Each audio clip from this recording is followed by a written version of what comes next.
আসসালামু আলাইকুম সবাইকে। আশা করি আপনারা সবাই ভালো আছেন। আল্লাহর রহমতে আমি অনেক ভালো আছি। কিছুদিন আগে আমার এক স্টুডেন্ট আমাকে ২টা ঘুঘু পাখির বাচ্চা দিয়ে যায়। বাচ্চা দুটো তখন খুবই ছোট ছিল। এখন আমি ওদেরকে খাওয়াতে খাওয়াতে অনেকটা বড় করে ফেলেছি, মানে খাওয়া দাওয়া করিয়ে। তো এখন যখন ওদেরকে প্রথম আনলাম তখন আমি কিছুতেই বুঝতে পারতেছিলাম না যে ওদেরকে কী খাওয়ানো উচিত। তো আমাকে একজন সাজেস্ট করে যে ফিড গুঁড়া করে তারপরে সিরিঞ্জ দিয়ে এভাবে করে খাওয়াও, তাহলে ওরা ভালো থাকবে, বাঁচবে।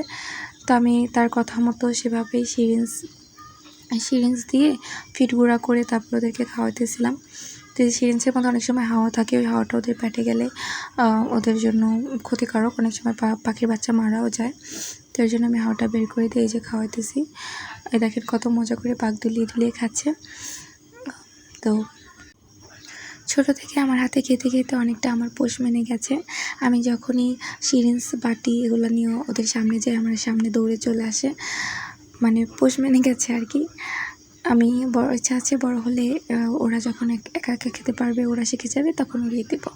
তো ওদের জন্য সবাই দোয়া করবেন। আল্লাহ হাফেজ।